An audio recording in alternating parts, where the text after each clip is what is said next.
Welcome to Speaking of Faith with Bishop DeDe Duncan Proby of the Episcopal Diocese of Central New York. Thanks for joining us. Hey friends, welcome to the podcast, Speaking of Faith.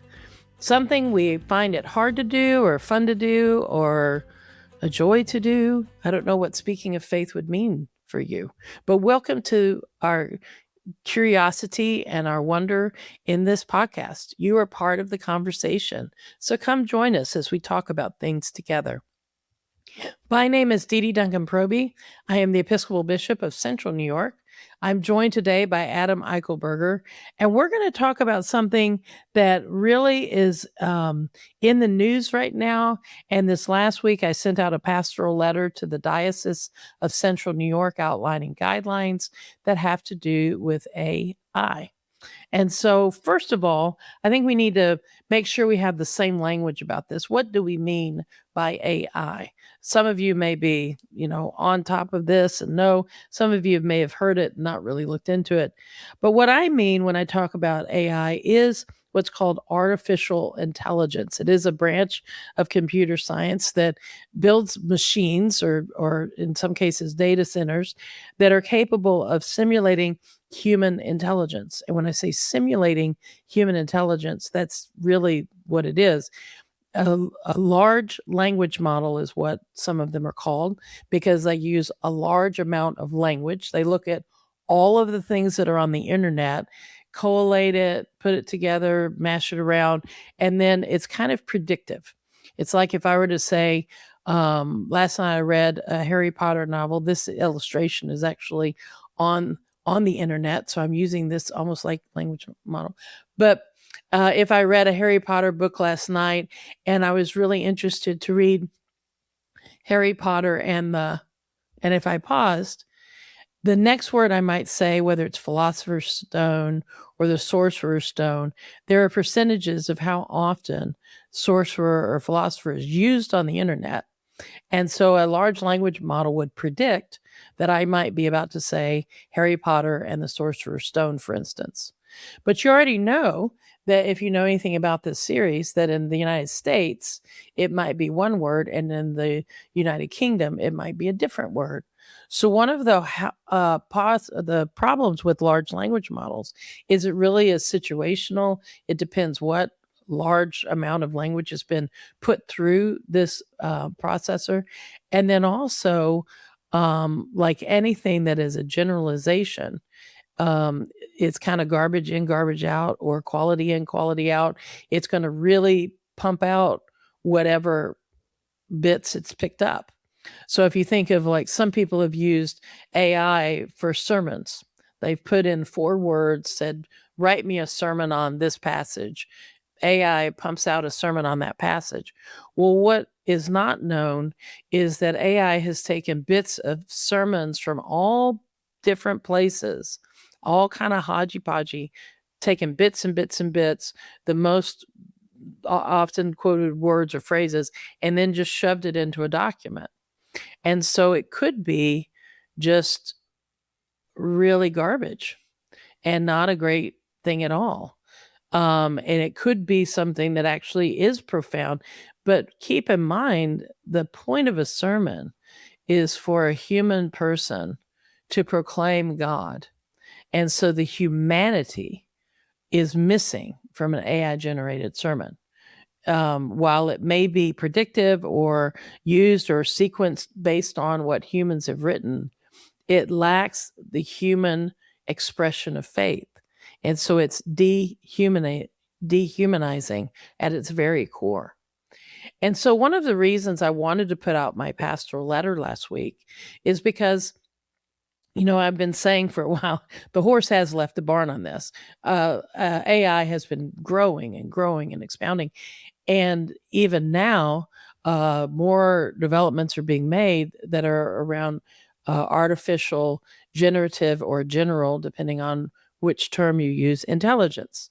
And this means that these, let's say, computers take these large language models, and after it predicts what the next sentence is going to be or next word in the sentence, then it starts saying, well, you know what? I'm going to start thinking on my own a bit more and start it starts coalescing information and generates something new. That is not developed right now. It's more theoretical than real, but technology is moving that direction. And it raises real questions about what is communication, what is human, what is not human, what is true, what is not true. Right now on the internet, there's a large portion of the internet that is all AI generated. And you'll see this in images that are created, images that look kind of weird, or somebody may have 6 fingers on a hand, or you may see somebody walking on water and it looks so real, but it's all AI generated imagery. It's like clip art where you take it out and you piece it together, only even more sophisticated than that. And so it creates a real alternative reality when you start looking at it, where it starts, people can take your face or your name and then create content as if you've said these horrible, terrible things.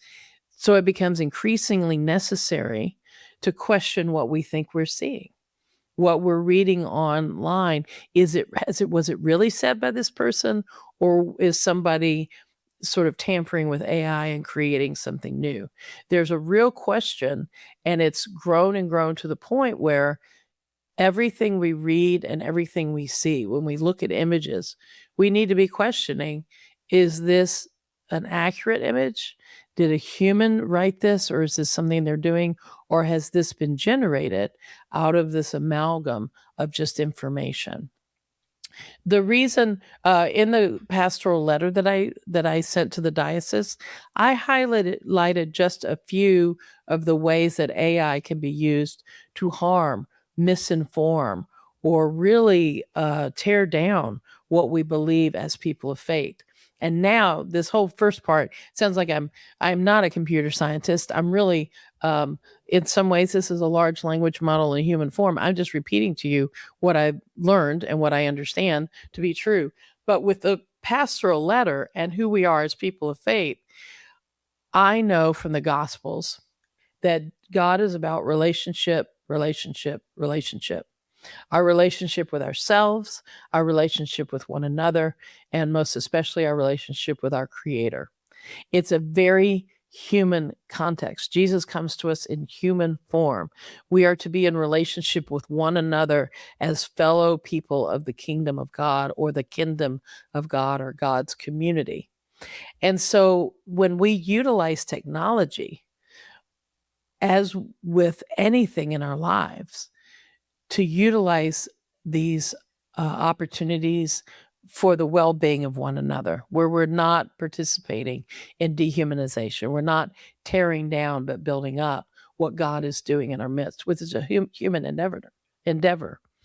So my guidelines were, when posting or reposting on social media, to check and make sure that it's accurate, that we're not contributing to something that's not true, and that it's used. AI can be used for research. You can, just like Google search is part of AI. You put in a word and you're like, what does this word mean? Or what does this phrase mean? Or who said this phrase? And it comes up with an answer. And then you take that answer and you go and research it yourself. You utilize it as a tool, but not as truth. And so distinguishing between what is meant to help us and what can potentially harm us.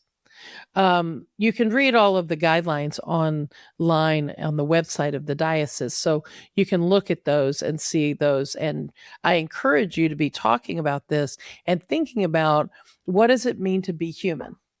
What does it mean to be in human conversation? How are we building up humanity? And in what ways might technology or divisions in our world be continually dehumanizing us and others around us? We don't want to participate in dehumanization, and we do want to participate in the betterment of people. And then the last thing I would say in this, kind of opening preamble, is to be aware that whenever something new is developed, it can be fearful. It can be fear-inducing, really. And it can be strange and make us question if we're going to just be torn down by it. And always we have the choice how we're going to utilize it. So, utilizing AI in our lives is a personal decision. Some have chosen they're not going to utilize it at all. Some utilize it as for search engines and just general things, but are aware of algorithms and that you never quite know because of the way the large language models work if it's accurate or not. So you question it, you do your research, you engage with it, aware of the limitations of it. Just like using a phone, there's times when making a phone call is a good idea. There's times when you really need to make a date and go talk with a person in, at a restaurant or somewhere safe because it really necessitates a face to face. And there's sometimes when sending a text or writing a letter are really the right response. All of technology needs to be utilized with humanity, morality, and in keeping with our best selves, honoring the relationship that we have as people of faith. We're gonna Adam and I are now gonna get into a conversation, but I do want to say next week on the podcast, I want to talk a bit about the climate and global impacts of AI. But for today, we're just introducing the guidelines, and talking about why, as people of faith, do we have guidelines about AI? Why is this in our lane or outside our lane? And so I would answer that question by saying it's definitely in our lane because we're here to honor God's beloved people. And so we need to be mindful when we're participating in something that has the ability to tear down, dehumanize, or harm others. And so all of us are part of living our faith in real ways and utilizing the aspects of our lives to build up our faith and one another. So, Adam, let me invite you into this, kind of initial conversation we're having. And listener, if there's something I've said that you're like, "What? You should have said this." This is when you write in and send in your questions. Let's have a conversation. Let's have a good conversation about faith and AI. So, Adam, jump in here with this conversation. So one of the things I think it's really, I feel like this is a really important moment for us to really dive into having this conversation, specifically about the interaction of humans with AI. And I feel like this is something that is very much in the public discourse right now. It's a part of the zeitgeist. There are political and religious leaders from across the spectrum who are engaging in this conversation. And you mentioned in your pastoral letter that as a diocese, we have had this conversation going on, not necessarily about AI, but the growth and expansion of technology for about 10 years now. How have those conversations kind of evolved over time since we started having these conversations? Oh, it's a really great question because I can remember when I 10 because listeners, I've been, as of December 2nd is when I was consecrated 10 years ago, but August 6th is when I was elected. For that length of time, we began using Zoom, for instance, in 2016 and 2017, especially. We really started using Zoom. So we had conversations about what does it mean to use Zoom in meetings in the diocese, and how are we building up relationship, and how might it be hindering relationships? And so we really focused at that time on site or online, all in person, and then what meetings or gatherings really need to be on site, in real time, and what meetings or things could be held online, like this podcast, for instance. You notice that Adam and I are in different places.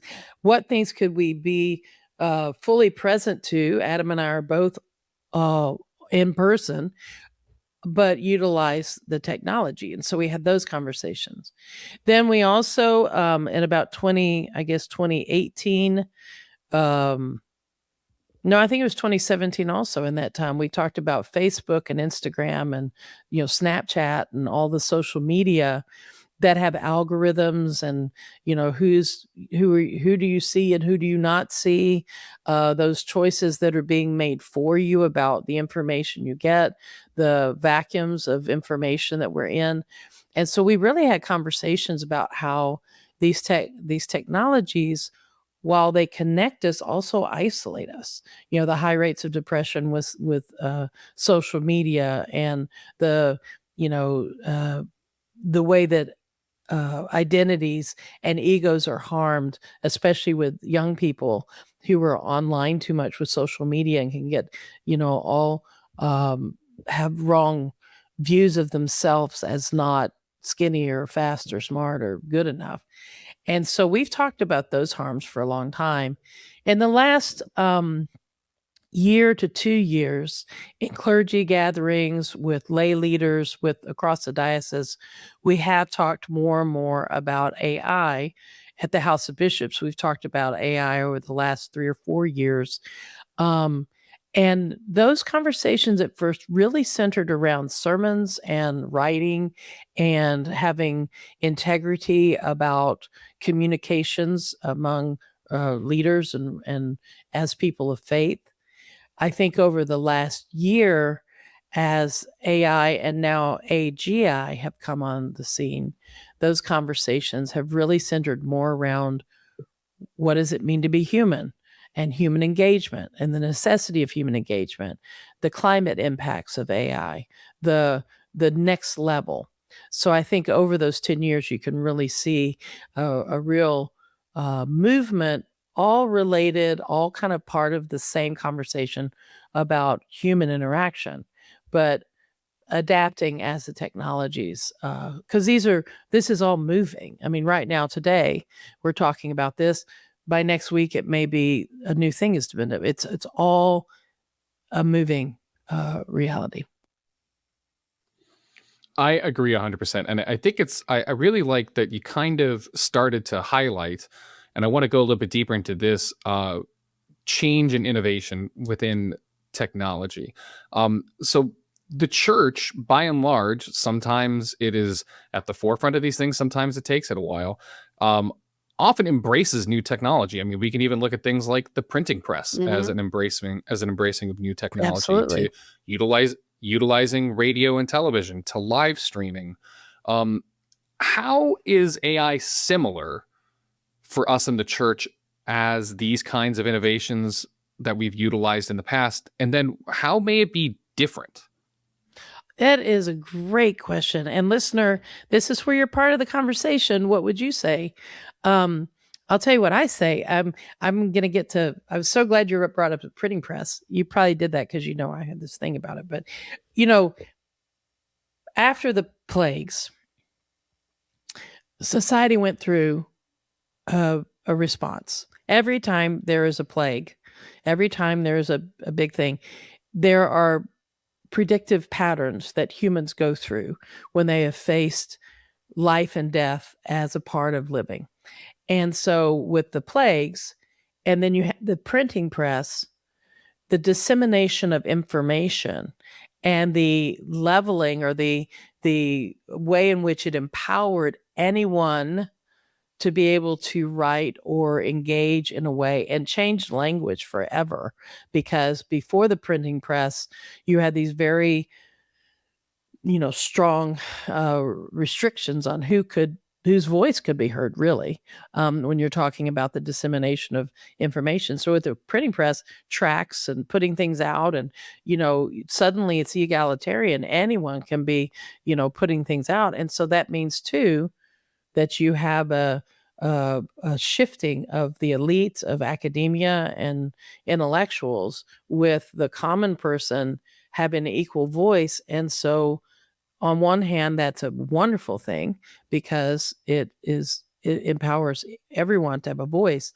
On another hand, it can be detrimental, because people who know nothing about something suddenly write a book as if they're an expert, and are trying to put themselves forward as knowing as much as someone who spent all of their life researching something.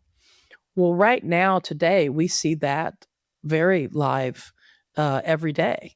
We see people who write a book. I mean, not long ago, there have been reporters and journalists who've written theological treatises on the Bible, who have never been to seminary, never studied Greek or Hebrew, don't have any idea about certain things, but have approached it like a journalistic article. And so those books, alongside a biblical scholar, are different things. A biblical scholar who spent their whole life studying the Bible versus someone who's kind of writing something that's like, well, I am reading it in English and this was what it looks like, it sounds like to me. We're seeing that same pattern today. And after the pandemic, part of your question is really when the pandemic and the shutdown happened, the church was forced to do something that I don't think it would have done it would have taken much longer for the church to utilize technology with Zoom for prayer and Zoom for Bible study and Zoom for conversation, or whatever platform. I'm using Zoom. It is, online. Suddenly for the church to be the church had to go online. That quickness of shifting was very difficult, and especially around our Eucharistic theology. So we are struggling with it just like someone in the 1500s might have struggled with it, but in a very different way. So what is different is, when you're struggling at a time where it's all localized, where the struggle is in your village or your geographic area that you can ride a horse across. You have a homogenous population more, you have different things. And so it's going to take a certain form. Right now, what's hard is you have this explosion of AI that is global. So the cultures in other parts of the world that are on the other side of the world with cultures in our side of the world, it really becomes hard to translate that into meaningful form that isn't just kind of a weird funhouse mirror that's reflecting badly on humanity.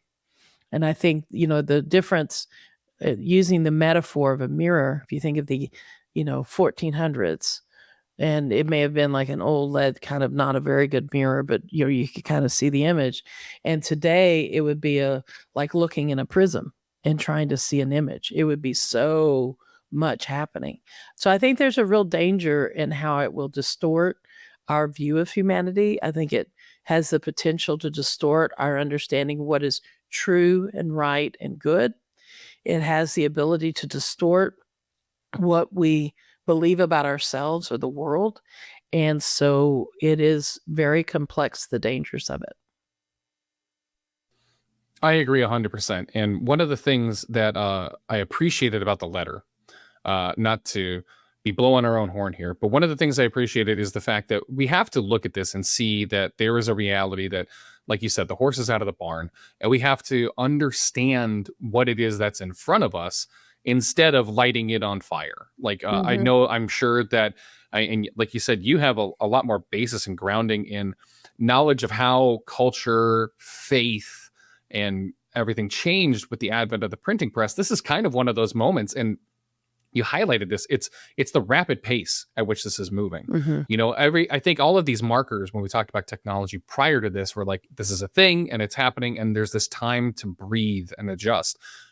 I think the main difference right now when it comes to AI and its proliferation is the speed at which it's happening. It's happening so rapidly. Absolutely. Well, if you think they did a study years ago, and this is how old the study was, time to 1 million users. For the radio, it was like 20 or 30 years. For the phone, it was like 10 years. I'm using you can look this up somewhere. You can look it up online. But anyway, there was like 10 years. The computer was like 5 years. And then Facebook, time to 1 million users was less than 24 hours. So the rapidity, like you're saying, and so we don't have time right now for our natural way of assimilating newness. We need space with things. We need time to consider it and contemplate it and kind of get our head around it. For a lot of us, the idea of AI just seems so overwhelming and foreign. How do we think about it? And we don't have time for that gradual general assimilation. It's just moving so fast. And so for our faith, because I anticipate this would be maybe your next question, one of the issues is morality or dignity or dehumanization. How do we stay ahead of this landslide of change and maintain our footing on something that's similar to solid ground? And it's very difficult to do. And so we really have to start with those things we know to be true.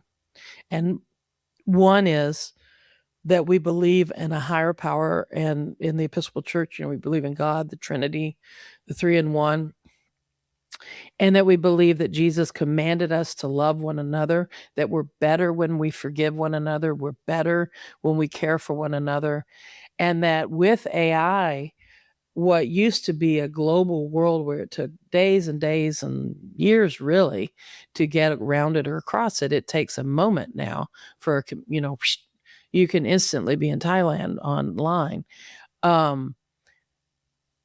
To go back to the grounding of our humanity, of nature, of a world that, while it's shrinking and smaller, is also a world where we're better when we follow the tenets of our faith. And so to not lose track, like we're in a washing machine with all this change, it's a very challenging time for humans to not lose their humanity. I agree 100%, and it almost feels like drinking from a fire hose. Oh, absolutely. Sometimes, or the when it Niagara comes to Falls this. or something. Yeah. And like you said, Bishop, this is going to be part of a much larger conversation. We're going to have more conversations about this on the podcast. What I would say, as we kind of wind down this part of the conversation, first of all, listeners, I highly recommend, if you visit our website, cnyepiscopal.org, you'll find the letter to Bishop's pastoral letter on AI and technology. As we kind of wrap up this part of the conversation, Bishop, what if you could leave us with one guiding principle for navigating this moment in technology, what do you think it would be?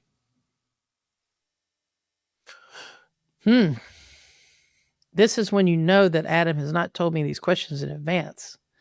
And so, listener, what would you say? I think differentiation. Do not get caught up in the maelstrom, but stay grounded in faith. Know who you are. Opt out when you need to opt out. Stand up when you need to stand up, but be differentiated. Just because everybody else is doing it, like our parents taught us, is not a good reason to ever do anything. And so to be differentiated.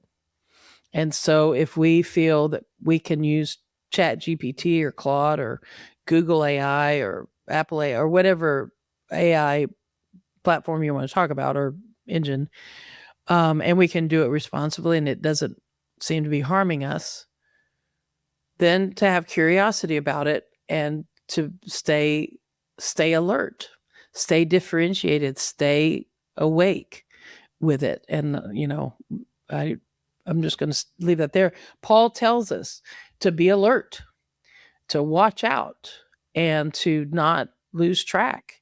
And so I think differentiation in this time is essential because we can get lost and we can get turned around. Everything that's possible is not good.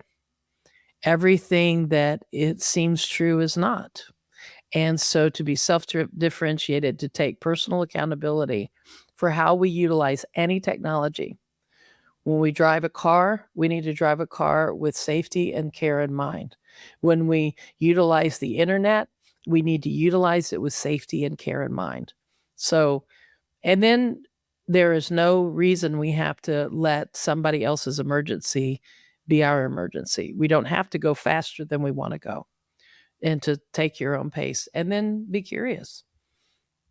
Well, friends, I will be looking forward to you writing in. I feel that this podcast will generate some responses. So please do generate those responses. We're all learning together. This is, I think, asking questions is part of that differentiation. Next time, I look forward to talking about the climate impacts of AI, things that you might not think about right off, and climate impacts in our own neighborhood here in Central New York. So be part of the conversation. I pass the baton to you. How will you, as a person of faith, talk about AI, and how might you invite someone around you into a conversation that helps you retain your humanity, seek God, and love others as God has called us to love others? May you be blessed and be a blessing, and we'll keep the conversation going. We'll talk soon. Take good care.